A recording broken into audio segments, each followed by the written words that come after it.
Hello, my name is John Deal. I'm an adjunct instructor at Bucks County Community College, and this is the second in a series of question times for the course American National Government, Poli Sci 111, E-59, Distance Learning. Today is Wednesday, March the 4th, and I have some very good questions from a few of the students in the class to go over briefly with you. James Krupa asked, how can federal laws burden local government?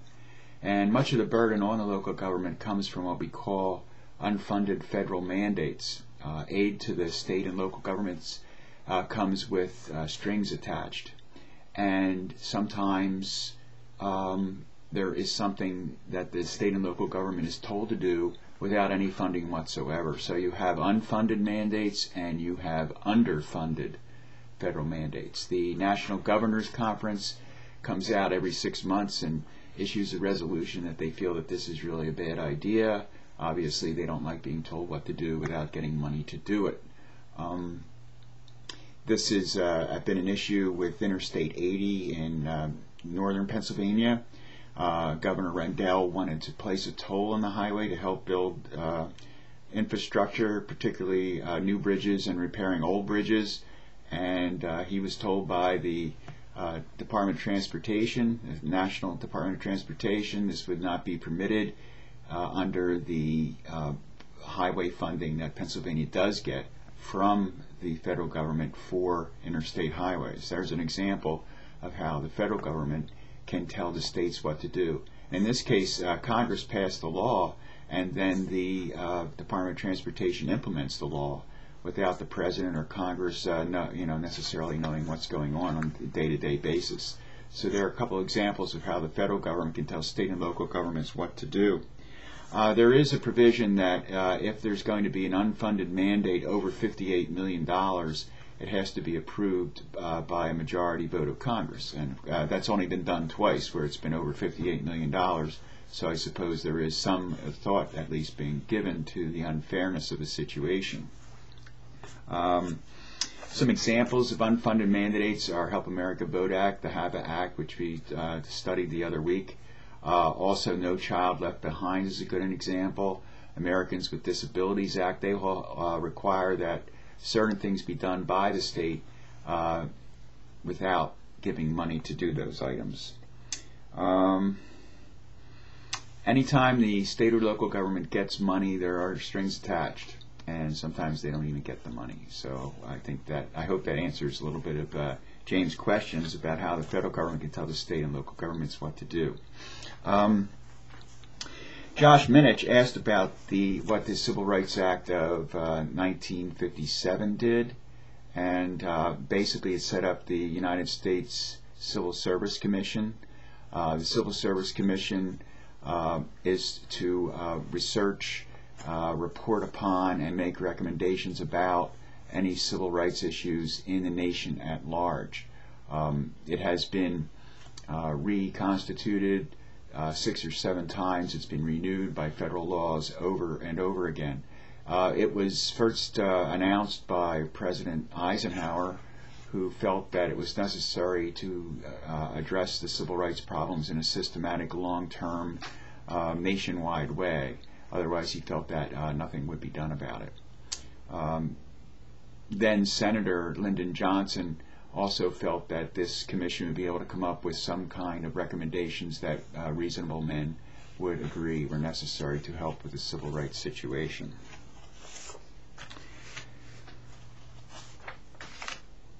Also, the Civil Rights Acts of 64, 65, and 68, the Housing Act of 68, came out of recommendations by the Civil Rights Commission. So, I think that would be an excellent term paper topic. As in the previous question, these are good ideas that are interesting that students could work on for their term paper.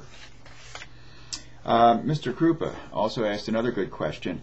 How could a nonpartisan election commission ever be possible? Isn't everybody biased?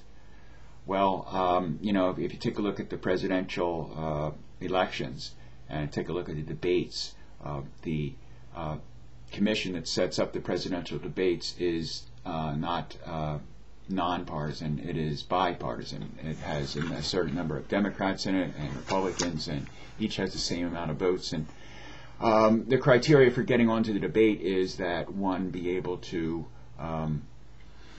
get a certain amount of votes in the previous presidential election, their party at any rate. So we have a catch-22 situation. If one is unable to get on the debate, they don't get that many votes in the election, perhaps, which is usually the case, and therefore they never do get to debate. So it's a catch-22 for third parties, and the Republican and Democratic parties like it that way because they really don't want to deal with the third party complicating the situation. Also, the Federal Election Commission gives money out to candidates using the same formula as it has to do with the number of votes in the previous election. When you fill out your tax forms, you can check a box which says that you want $1 to be given to the presidential election fund, and that was supposed to make it a more level field, but really the two parties have control over that as well. You might be interested to know that most of the city elections around the country are actually nonpartisan. You're not allowed to run as a Republican or a Democrat, but really it's still a two-party system in disguise, because the socioeconomic groups that are behind the various candidates pretty easily can be translated into a Republican agenda or a Democratic agenda. So, James, you're right. It's hard to get rid of the non-partisan, the partisan aspects of our country into a non-partisan way. So I agree that it would be very difficult. Something that comes to my mind, a quick change that could be made simply, at least as far as legislation goes, would be to lower the threshold for participation in getting government funding for your campaign, or even free funding for campaigns on an equal basis for all candidates, paid for by the government, as is done in the UK and some other European countries. That way you could probably come up with a true nonpartisan situation. But so it is possible, but yeah, you're also right, it really doesn't totally exist right now, Jim. So good point there. Another question refers to the midterm exam, and I don't remember what student asked me about that, but probably lots of you have that on your mind. The midterm exam has 66 questions. They're multiple choice, true, false, matching, and importantly, there's a series of essay questions, well, one paragraph questions at the end of the test. It's a rigorous test. It's 2 hours in length, and the essay questions are such that they really test how well you have understood what we have done. And it asks you from examples to back up some general ideas. I feel that that's a good way to see how carefully you have read and paid attention up to this point. So it is rigorous, 66 questions. There's a series of one paragraph answers, and you really have to be detailed on those, because a lot of the points on the midterm exam are on these short paragraph answers. And back to James again, he had still another question. It's our last question for today. What can the federal government do about partisan gerrymandering? I have a quick answer to that. The federal government can do nothing about partisan gerrymandering.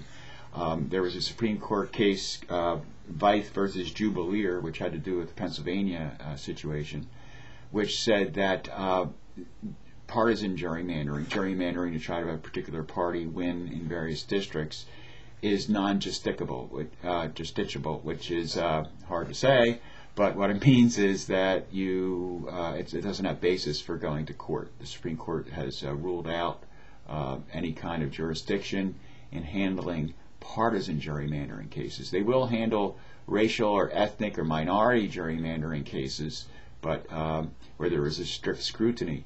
But in the partisan gerrymandering, you're free to go about your way. The Supreme Court has given up trying to handle that situation. So there is no answer right now for that. Well, I hope that this has been helpful for you, and that some of these questions have spurred your interest in some term papers. And please keep the questions coming, and I hope to have several more of these question and answer sessions as we go through the course. Thank you very much, and have a good day.